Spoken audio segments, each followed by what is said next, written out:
Sons and daughters, I was a gun for hire. I had been out of work for a long time. After Daniel Boone, I think I made the realization that things were tough, and I went off. I made one film for David Wolper in Hong Kong, Men of the Dragon, I think it was called, and they were hard times. And I got a job offer to go to Universal to work for a guy by the name of David Levinson, who was a wunderkind at Universal, a protege of Bill Sackheim, who was one of the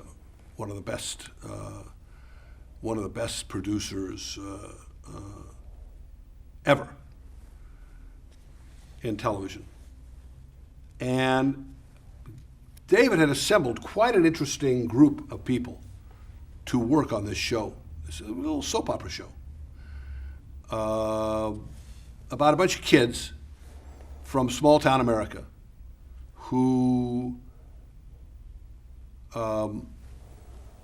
were in high school and who I had a great affinity for the show because I thought I was one of those kids. I had been the cheerleader in Montebello High School before I was the head cheerleader at USC.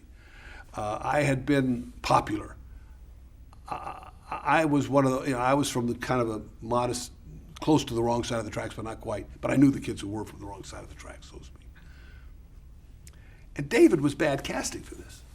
David was the son of a Jewish doctor in Chicago who spent his days at concert halls and piano recitals and libraries, and who was kind of short and not very attractive kid. Probably was very unpopular with these kids in high school. Probably hated them, which I would certainly understand. But now he's in charge of making a show about them.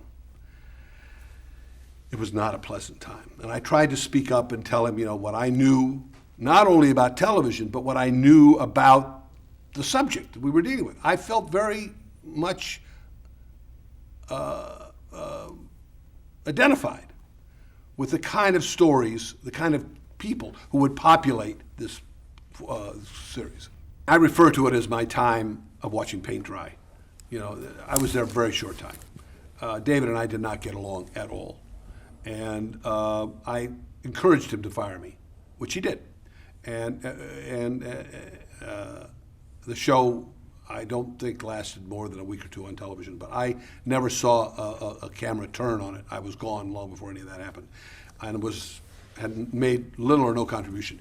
But the contribution I did make was to hire a couple of writers, a new writing team.